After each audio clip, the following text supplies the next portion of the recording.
So let's get started. Hello aspirants, welcome you all to UPSC Geek by NRG.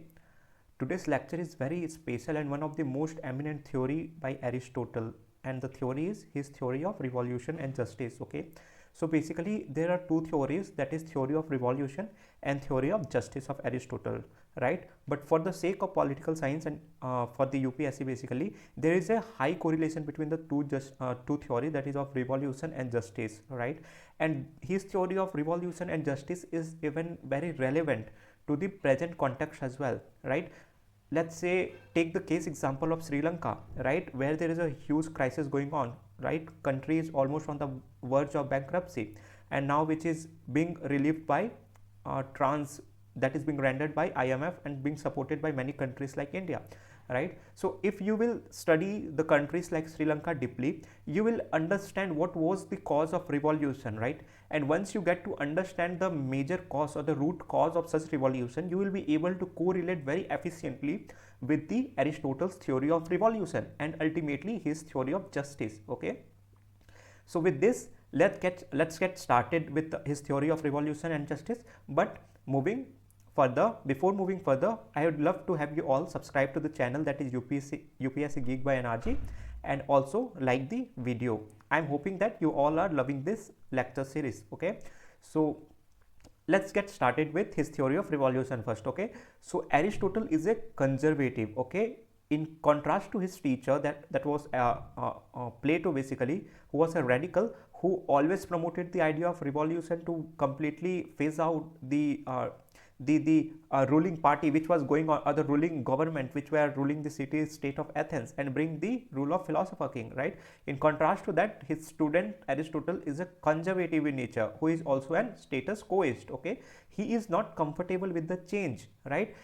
Hence he is being conservative and status quoist, right? And it is very logical that the people who are a little bit conservative and status quoist, they will not be very much comfortable when it comes to change. Okay, so hence even the slightest change in governance, he calls it as a revolution, right? So as we have seen in the previous lecture, that Aristotle did not make any distinction between constitution, state and governance. Okay, so his notion of constitution, government and state is one among the same. So since here he is trying to say that if there is a slightest change in the governance or constitution, he calls it as a revolution. Okay, so this is a definition which is being rendered by Aristotle of revolution. Okay, if there is a even slightest change in the governance or constitution, he basically calls it as a revolution. Okay, again there are Marxist school who basically promote the idea of violent overthrow of the government. According to them, that is revolution. But when it comes to Aristotle, even if there is a slightest change in the constitution or government, he is propounding the idea of revolution for such case. Okay, in general, revolution is seen as a complete overthrow of the system and normally a violent change.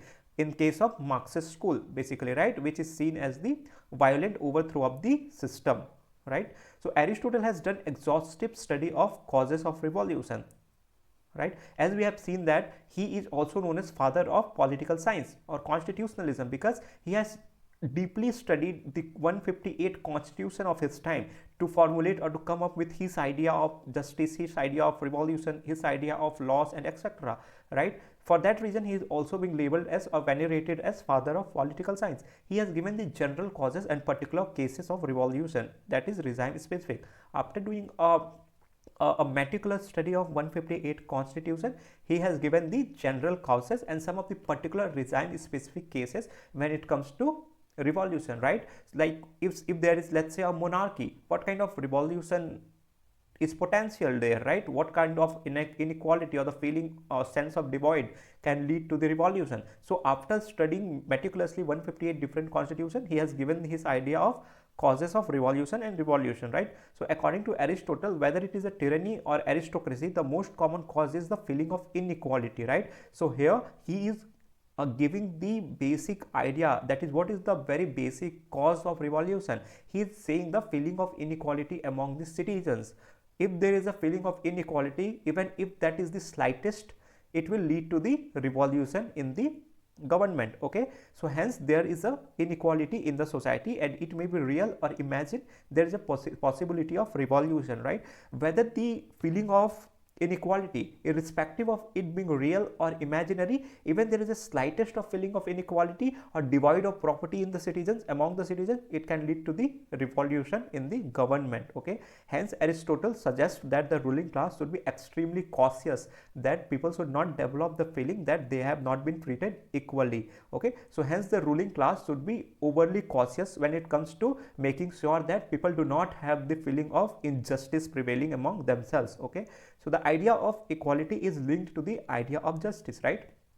So let's say, what can be done in order to make sure that there is a no feeling of injustice among the citizens? We have to ensure there is a justice prevailing in the society, right? Hence here it is a correlation between his theory of revolution and his theory of justice. Just to make sure that there is a no feeling of injustice, we have to promote justice, right? And ultimately which can subside the feeling of inequality and which can ultimately negate the idea of revolution, right? So this was his notion of, or the correlation between revolution and justice. Okay, deep study of causes of revolution, right? As we have seen that he is also known as father of political science or constitutionalism, because he has deeply studied the 158 constitution of his time to formulate or to come up with his idea of justice, his idea of revolution, his idea of laws, and etc., right? For that reason he is also being labeled as or venerated as father of political science. He has given the general causes and particular cases of revolution, that is regime specific. After doing a meticulous study of 158 constitution, he has given the general causes and some of the particular regime specific cases when it comes to revolution, right? Like if there is, let's say, a monarchy, what kind of revolution is potential there, right? What kind of inequality or the feeling or sense of divide can lead to the revolution? So after studying meticulously 158 different constitution, he has given his idea of causes of revolution and revolution, right? So according to Aristotle, whether it is a tyranny or aristocracy, the most common cause is the feeling of inequality, right? So here he is giving the basic idea, that is what is the very basic cause of revolution. He is saying the feeling of inequality among the citizens. If there is a feeling of inequality, even if that is the slightest, it will lead to the revolution in the government. Okay, so hence there is a inequality in the society, and it may be real or imagined, there is a possibility of revolution, right? Whether the feeling of inequality, irrespective of it being real or imaginary, even there is a slightest of feeling of inequality or divide of property in the citizens, among the citizens, it can lead to the revolution in the government. Okay, hence Aristotle suggests that the ruling class should be extremely cautious, that people should not develop the feeling that they have not been treated equally. Okay, so hence the ruling class should be overly cautious when it comes to making sure that people do not have the feeling of injustice prevailing among themselves. Okay, so the idea of equality is linked to the idea of justice, right? So let's say, what can be done in order to make sure that there is a no feeling of injustice among the citizens? We have to ensure there is a justice prevailing in the society, right? Hence here it is a correlation between his theory of revolution and his theory of justice.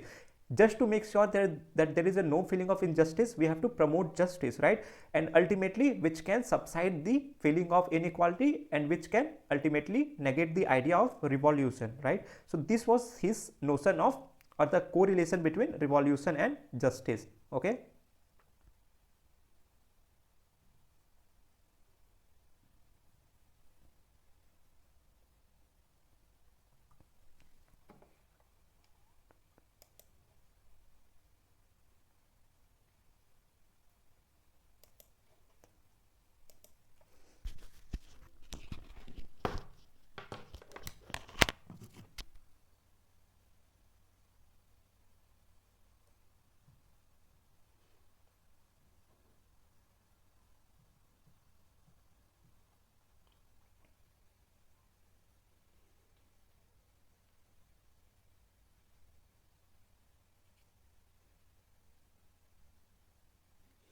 Hello, हाँ भैया।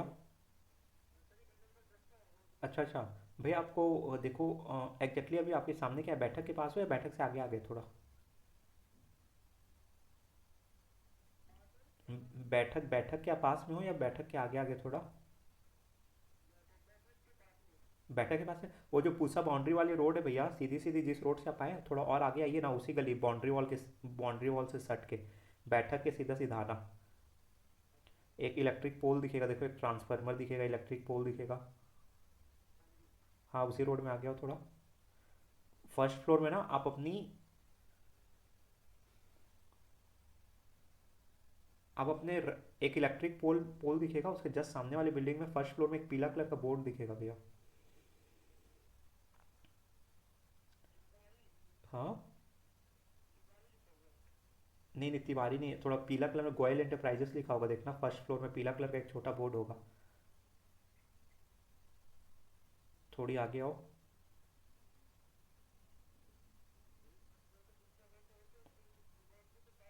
हाँ हाँ हाँ, boundary के साथ साथ थोड़ी और आगे आओ, एक टर्निंग दिखिए आपको, टर्निंग, टर्निंग के और आगे आओ भैया, थोड़ा एक इलेक्ट्रिक पोल दिखेगा, देखो खंभा दिखेगा बिजली का।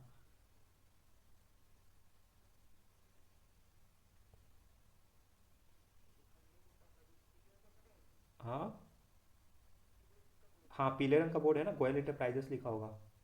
हाँ भैया बस मैं गेट खोल रहा हूँ, थर्ड फ्लोर, ठीक है। हाँ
yes, so yes guys, as we have seen that there is a high correlation between, or the correlation between his theory of revolution and his theory of justice.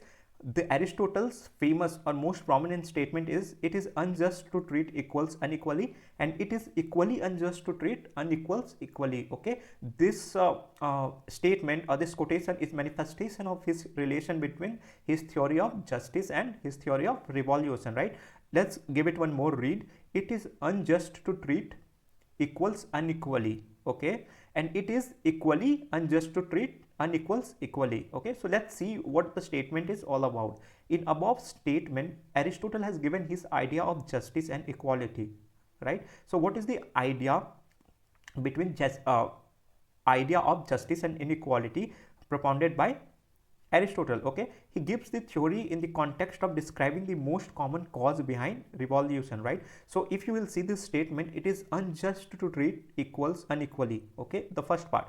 And the second part, it is equally unjust to treat unequals equally. So basically it is talking about injustice, or the feeling of injustice, right? Feeling of injustice, why? Because equals are being treated unequally and unequals are being treated equally, right? And hence there is a feeling of unjustness or injustice in the citizens, and which can lead to the revolution. So after doing a meticulous study of 158 constitution, he has managed to come up with a reason or the major cause behind the revolution, which is the feeling of injustice among the citizen, right? And he suggests the most common cause has been the feeling of inequality, irrespective of it being real or imagined, okay, as the cause of revolution. Simple, right? So as it is directly linked to the feeling of injustice, his theory of justice is based on common sense, unlike the very abstract theory of justice by Plato, right?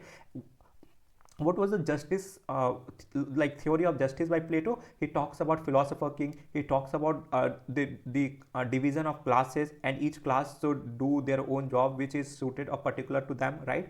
And if everyone follow their own profession and etc., they will not try to uh, interfere in others matter. That sense of state will be just state, right? Which was very ideal in nature, right? But here Aristotle is trying to manifest or trying to give more pragmatic idea of justice, right? It is very genuine even to these days. If we see what is injustice, right? If I am doing the or let's say I am putting the same kind of effort like someone else is doing, but I'm not getting the equal amount of rewards or appreciation, there might be a sense of inequality in me, right? That I am being treated unjust, right? And which can lead to a feeling of injustice in me, and ultimately some kind of revolution will happen, either internal or external, irrespective of situation. So this is the like basic premise which Aristotle is trying to propound. Okay, so he discussed justice in two dimensions. Okay, now we have seen what is revolution, we have seen justice. So basically he is giving more emphasis or more light upon justice. Okay, so when we read his magnum opus, that is Politics, he basically talks about two kind of broad justice, that is universal justice and particular justice. What is universal justice? Universal justice is basically a universal following of the rule of law. Okay, the universal follow of the rule of law, that everyone should abide by the rule of law. That's why he is also called as father of constitutionalism. Even the ruling class should abide by the rule of law, right? So that is his idea of universal justice. But when it comes to particular justice, it is more related to the individual, and hence under particular justice there is a two broad category of justice, that is rectificatory justice and distributive justice. So let's see what is rectificatory justice is, right? So rectificatory justice, which is linked to the system of grievance redressal, okay, administered by courts, right? So he gives the principle of proportional justice, right? If let's say I have committed a crime, so the punishment which is imposed upon me should be proportional to the crime I have committed. It must not be a vague or ill-defined, right? So that is basically the idea behind rectificatory justice of what? Aristotle, right? Even to this stage it is followed in the major constitution or the law book around the globe, right? That the effort and rewards should be in proportional, right? The crime and punishment should be in proportional. So that is about rectificatory justice, right? And best example is India, right? And what is distributive justice? Distributive justice is linked with the distribution of resources, honors, awards, etc. In this case also he gives the principle of proportionate justice. Okay, so distributive justice can be called as social justice or public policy, right? So what can be a cause of inequality in the citizens, right? If there is a huge income wealth accumulation by a particular class, right? If there is a wealth discrimination among a particular class, 1% of the people of a nation holding more than 50% of the wealth, right? This can give a rise to a sense of inequality in the citizen, and hence here the public policy or the welfare policy of the government comes in, so as to tax them more and use the money for public welfare, right? So as to subside the feeling of injustice or inequality among the citizen, and ultimately which will lead to the subsidence of the revolutionary tendencies among the citizens, and hence have a stable government and nation. So according to him, state should reward the person in proportion to his contribution to society, right? A kind of distributive justice. A person should be rewarded as per his or her contribution to the society. Very simple logic. A person whose work is more important for society ought to get more, right? So let's say we are going to be a civil servants, right? So our work is kind of very important for the society, right? And hence the reward will be in proportion to the contribution that we make in the society. That will be a distributive justice. So it basically propounds the idea of rewards based on contribution or work than the merit. Okay, So this is all about his idea of rectificatory justice and distributive justice. Okay, so let's continue. Hence he suggests that it is unjust to treat equals unequally, which means two persons having equal merit are to be rewarded equally, right? Just because one is male or one is female and etc., they ought not to be treated unequally despite they both are having equal merits. Okay, there are major issues like pay gaps and etc. that we come across in the professional settings, right? Where let's say both, like there are two individual, one is male, one is female, both with the same degrees, both are MBBS, MDs and etc., right? But just being a man, as a man he gets higher salary than a female. So this is a basic idea behind it is unjust to treat equals unequally, right? Because they both hails from same merit, the task they both are engaging themselves are kind of same, then why reward should not be equal? They should be, or they must be rewarded equally. So that is the basic idea behind it is unjust to treat equals unequally. He further says that it is also unjust to treat unequal equally, right?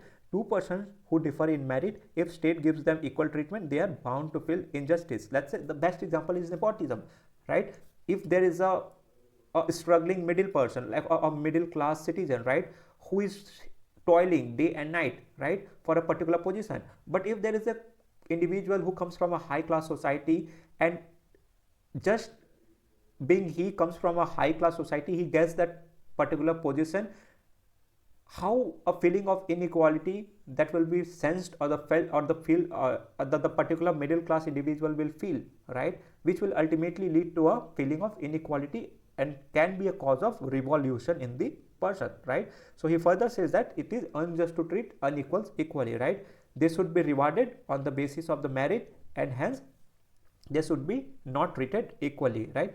We can link this theory with the theory of slavery, right? We have seen his theory of slavery in the previous lecture.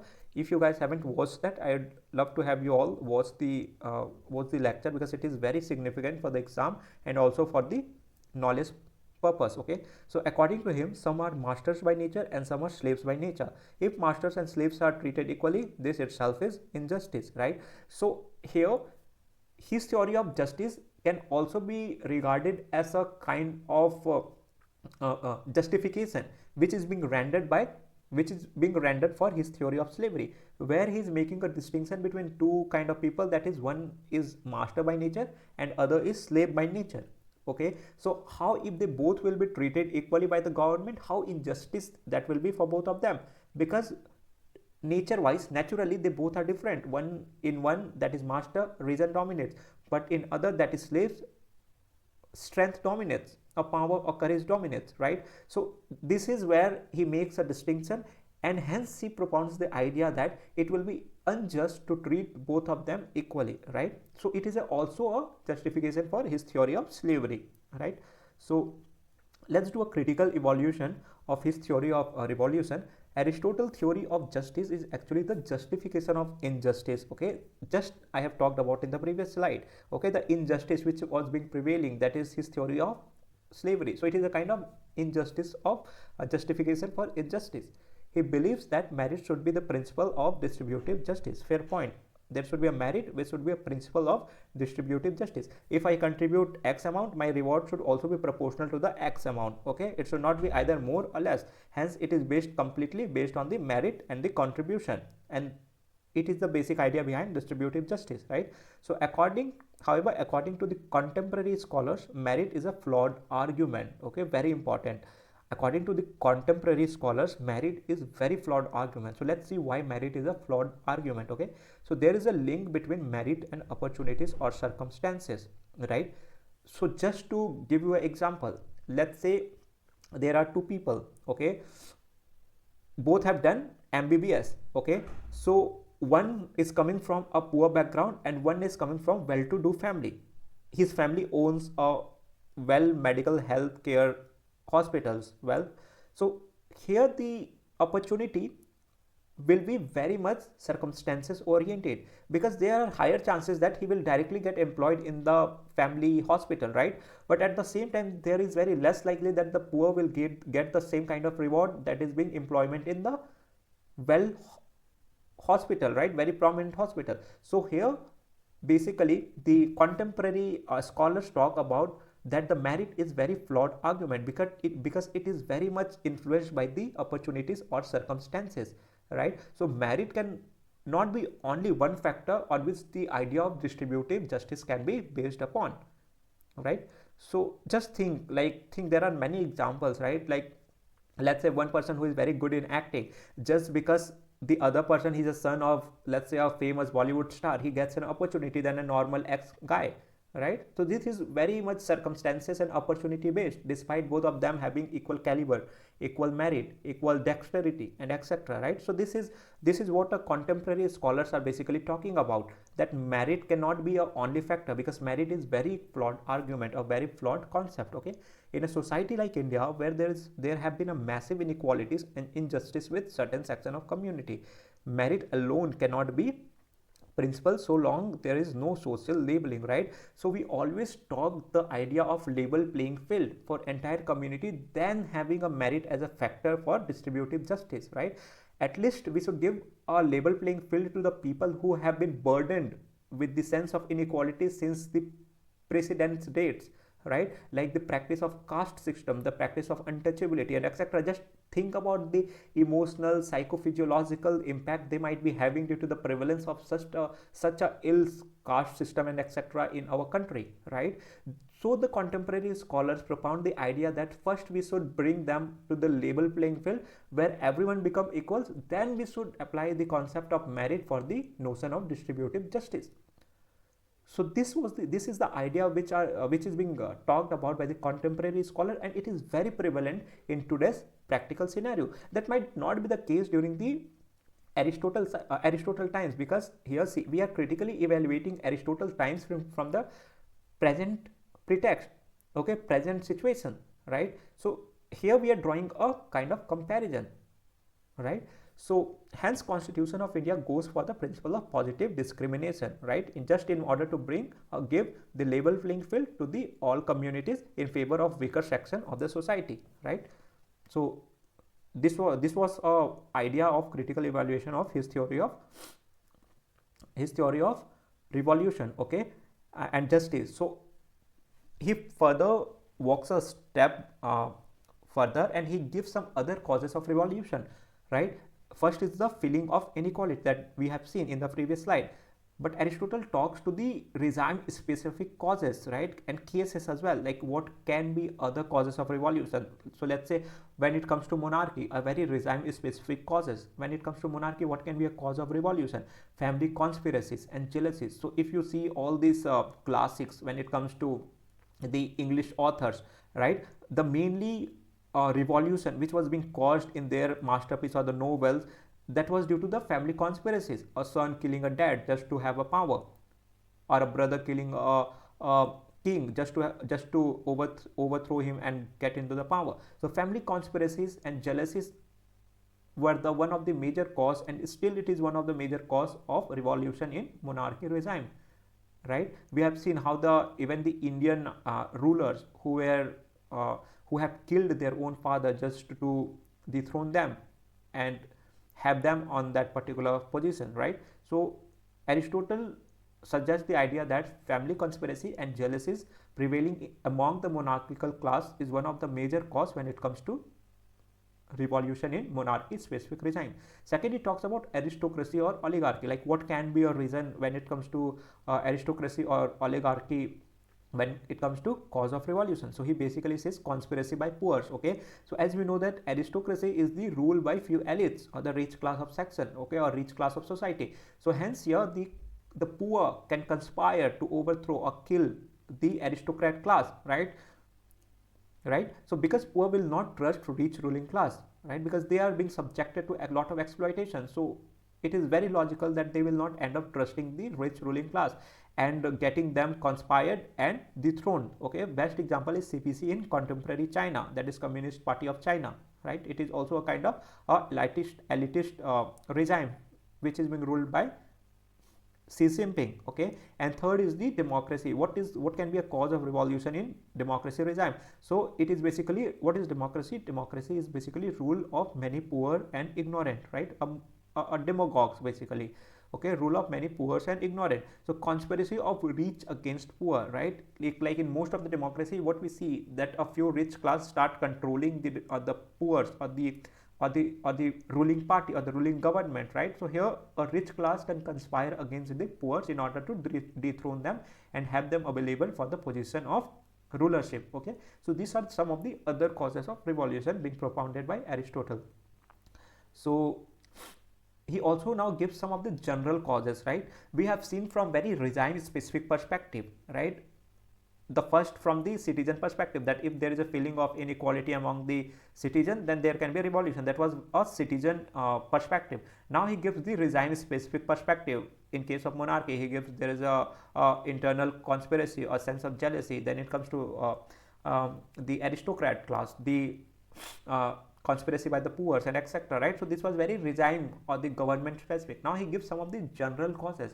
What can be some of the general causes which either can be from citizens perspective or even from the ruling government perspective? Okay, so first is the universal passion for power and privilege, right? So let's say if there is a person who is indeterminate or highly determined to have or get himself into the power, so there are chances that he will end up killing or dethroning the person who is already in power, right? So most of the time we see this particular reason in the totalitarian regimes, right? Or let's say a Hitler Nazi Germany, where a particular individual gaining a power which is more than the institution itself, overthrowing the government just to have him established for the power, and hence this become a cause for revolution. The second is the carelessness and corruption of the ruling classes. If there is a indefinite amount of corruption that is being happening or prevailing among the ruling classes, then again can cause a revolution. The best example is Russia, the Tsarist regime, okay, in Russia. The third is overreach of ruling classes, like overreach of ruling classes in the sense they keep on dominating the poor or the citizens, they keep on encroaching their privacy and etc. If there is an overreach of ruling classes, then again the revolt will happen, because a sense of insecurity will somewhere ignite among the citizen, and which can lead to the revolt or revolution, as in the case of the revolt of the first independent movement of 1857, okay, the Great Indian Revolt can be a best example of that, when the Britishers regime started to overly control and regulate the various subjects of the Indian citizens, right? So, and the fourth is extreme inequalities of income and wealth, right? Very logical. When there is a particular section of society who starts controlling or accumulating immensity of wealth, then there is a sense of extreme inequality among the citizens, and they will end up revolting, right? Mostly in African nation, right? The resource curse, where the a ruling class basically they start owning the majority of the resource intensive properties and etc. at the cost of welfare or public policy of the citizens, right? Which will ultimately lead to a lot of poverty, hunger, and etc. And ultimately the citizens will revolt. That is why this is also one of the major reasons why we see often a lot of regime overthrowing in Africa and various countries in the African Union. Okay, so this is very important cause of revolution. The fifth is rivalries among different sections, right? So when there is a rivalry for the power among the different section of the society, then there will be a revolution. Okay, the sixth is sudden inflow of foreigners, right? The best is Aryan invasion theory.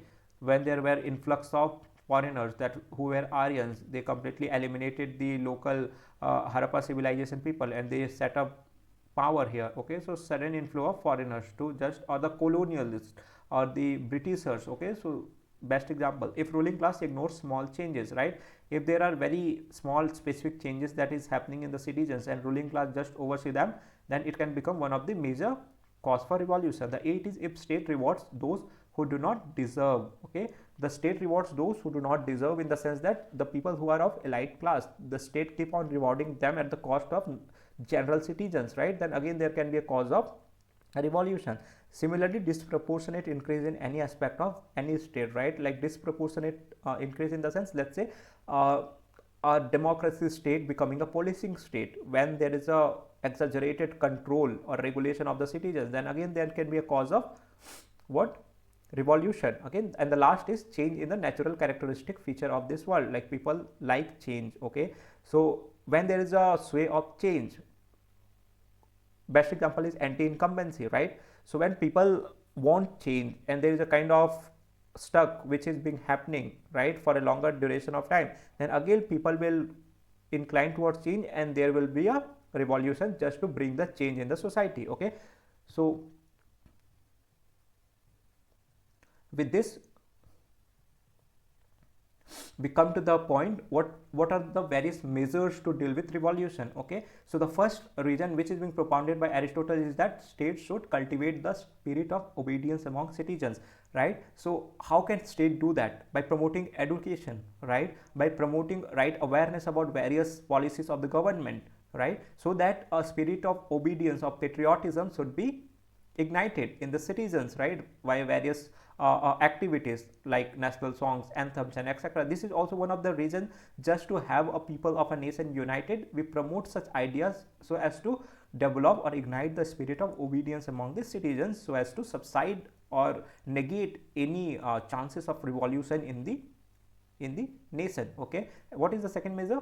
States should educate citizens in civic virtues, right? What are civic virtues? The civic virtues are basically our obligations towards the state, right? What are our responsibility for the state? Even the Indian Constitution, we have the fundamental duties, right? 51A, fundamental duties, like what duties we have towards our nation, right? So that basically constitute a civic virtue which students or the young citizens of any nation should be propounded or taught in the schools, because they are one of the major subjects who engage themselves when it comes to revolutionary tendencies in the society, right? What is the third measure? The third measure is basically state should inculcate the feeling of patriotism, as I have said in the first point, that state should always inculcate the feeling of patriotism among the citizens. So this is also one of the idea by Machiavelli, who is one of the major propounder of pragmatism, right, where he talks to his prince that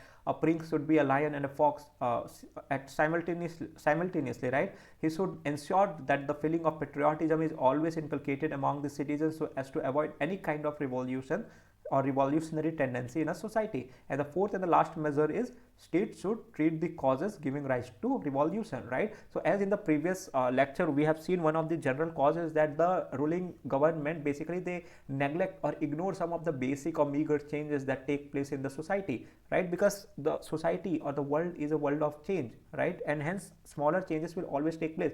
If the government or the state is ignorant about that, then there will be a sense of inequality which might get ignited among the citizens and hence can lead to a change in the regime or overthrow of the government, which can ultimately lead to instability, right? So here the conclusion can be Aristotle's theory of revolution is relevant even in the present time, right? We have seen a prominent, very rhetorical examples throughout the world, right, from Sri Lanka to South Africa to European countries, and from very recent time in Ukraine and Russia conflict, right? We can see the various correction and correlation between the idea of revolution and injustice, right? How the feeling of injustice can lead to the revolution, whether in Africa or Sri Lanka or elsewhere, right? The basic psychology of citizens, a basic feeling of divide among the citizens is the basic cause of the revolution, which is being propounded by Aristotle after doing a meticulous study of 158 constitution of his time.